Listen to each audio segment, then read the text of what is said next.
that Sophie Ellis-Bextor is joining me on the programme. She's back with a new dance track, a guaranteed floor filler. It's called Hypnotised, and she's gone right back to her musical roots with this. And we had a chat about that. But first, I had to ask her how she manages to put in the work that she does whilst being a mother to 5 kids. You always knew how to creep into my head, always finding ways to sleep in my bed. Firstly, you don't get lots of time to yourself.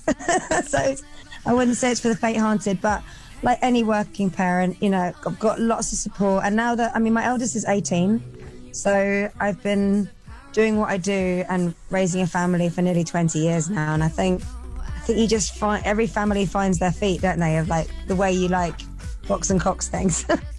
So if I could get in a time machine and go back to the year 2000 and say in 22 years you'll be a mum, you'll still be doing festivals, this will still be seen as a classic, and you'll be releasing new stuff, what do you think your reaction would have been? Well, it's funny you say that, because, you know, whenever I sing songs like Groove Jet, I do kind of always like cast my mind back, because I do think it's pretty magical, actually, that that's still a song. I mean, firstly, I'm still on very good terms with the song. I love singing it. And secondly, it's just glorious to have a song that people, you know, react to and love in the way that they do with Groove Jet. It's really special. And every year when it gets to August, I always mark its birthday on stage. I'm always like, happy birthday, Groove Jet. I mean, it's just, you know, it's kind of like, I suppose it was one of my first babies in a way. You have this little adventure together when you release music. And I'm just so glad we're still having new experiences together. Here we go at it again. You see, this position is not for me. When I look back at that stuff and I look at Murder on the Dance Floor, or I'm sorry, I shouldn't do this, I always say Murder on the Dance Floor because of the way you pronounce it. But you came synonymous with that sort of early 2000 dance floor filler sound, and in a way, listening to this new single with Hypnotised, it seems to me, I mean, and please shoot me down in flames if I'm wrong, that you've gone back to that to a certain extent. What would your answer to that be? Well, yeah, I think you're right. I don't even know if it's gone back to, in a way. I don't think any of the things I love doing ever really leave me. I just sort of like, I've always thought of myself a bit of a kid in a sweet shop when it comes to making music. So I love my dancey disco. I love my, you know, I've done sort of stuff that's really quite hard dance stuff. I've also done some more things, more the indie side of my heart, because that's where I started. I've done a folk album. I just keep casting my net out there, and I get very excited about all the possibilities. But the fundamental thing is keeping excited about what you do. I think that's, if you can keep that, then you can have a very happy time being a musician, you know? I won't go into it at length, but I heard the Beatles' first big hit, Please Please Me, in 63, and that made me want to be in a band, and that's why I'm here interviewing you today. Was there one moment, and I always ask this question, I love the answers, one moment for you when you were young, Sophie, a musical moment, either something you saw on TV, something you heard, something you bought, that was in a way the gateway for you to get into music? I think there's little gates opening all the time. So from the time that I was old enough to walk and talk, you know, I had a little VHS of music videos that I loved watching on repeat. I was absolutely fascinated by music and performers and the way that music made me feel. And it was actually quite late on that all the dots joined up, and I realised that everything had always been pointing me towards doing what I do. So it wasn't actually until I started singing in a band, which became my first band, The Audience. So that was when I was 16.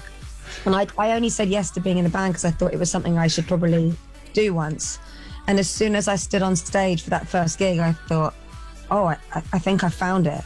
And that's really what sealed the deal. But actually, I think those little gates have been opening the whole time, and I just hadn't really worked it. You know, it's like the clues hadn't quite joined it all up together. Warm in the night, yet so cold in the day. And in part 2, you can hear Sophie Ellis-Bextor chat about her musical influences, but great to talk to her, working non-stop and bringing 5 lads up at the same time. At BBC Radio Manchester with me, Mike Sweeney, and the second part of my conversation with Sophie Ellis-Bextor. A new single is out now, it's called Hypnotised, and we were talking earlier about her being a mum. She's got 5 boys. And been working right through the summer, working on festivals. And I wanted to find out about what got her into musical and her musical influences. I don't even think I've fallen that far from the tree when it comes to my influences, really. You know, I feel like Julie Andrews is in there because I loved Mary Poppins and I loved Sound of Music. And I feel like, you know, Olivia Newton-John's in there because I loved Grease. And I think, you know, Madonna, because I was a huge Madonna fan, and Tony Basil and Mark Almond and, you know, Boy George and David Bowie and Prince and Michael Jackson, all the people I was watching and obsessed with when I was growing up. It all kind of became little layers. And I still feel like that now, actually. I think every time I watch an artist, I still so much to learn. I love watching how other people do what they do, and, you know, the way they handle a crowd and the way they talk or the way they perform. Like, I find a lot of it really mesmerizing, actually. I'm a kid of the 60s, and there seems to be now a massive amount of interest in the 80s as a decade of musical change, revolution, very end of punk at the start of the 80s, and Stone Roses and bands like that at the end. How much of that do you think is within you? Because I know when you were very young, that was a musical era for you. Yeah. Well, I'm born in 1979, so the 80s pop scene was very much my thing. And also that's the time when my dad was playing me his musical collection. So, you know, I went to see my first gig in 1987, 88 it would have been. He took me to see Pink Floyd. So yeah, no, I've definitely got all the 80s layers in there.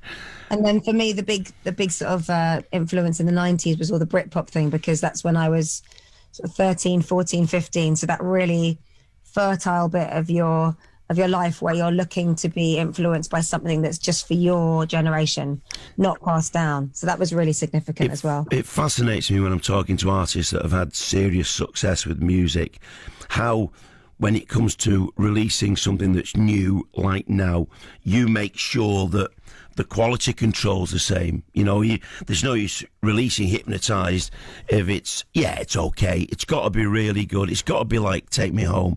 It's got to be like Get Over You. It's got to be like the stuff you've released that's quality. How do you make sure that quality control, as it were, is there and in place? I don't think you have to think about it when it's right. It's like anything, you know. If you get a bit of a good feeling in your tummy, if the music has the effect on you that you want it to have. So from my point of view, like, especially if it's supposed to make you want to dance and you're not dancing around while you're recording it, then it's, you know, it's not working. You've got to feel a bit excited about it, I think. So actually, you know, I don't think I really think about it objectively, because you don't. That's the lovely thing about music. You don't have to do that. You just let your emotions tell you if it's the right thing to do next. Every artist's got that, haven't they? They just get on with doing the things that excite them. I also noticed that your workload this summer's been incredible. The amount of festivals I've seen you build out. What's it like when you go on stage and you do say, Take Me Home, and the audience sing along with you? Sometimes tens of thousands of them. What's that like? It's you know, this summer's been actually fairly extraordinary because, you know, it's not lost on me. I've been doing what I do for over 20 years. And, you know, to be still having such a glorious time with such healthy crowds and blue skies and sunshine, it's just been, I've been properly trying to take it all in, actually. And it's been gorgeous. And, you know, look, my intention when I come out on stage is to entertain. And I like a festival because you've got a little bit of challenge with it too. You know, you might have people there who aren't sure what they think of you, and you're trying to win them over, and I'm here for it. So I just get really excited, run around a lot.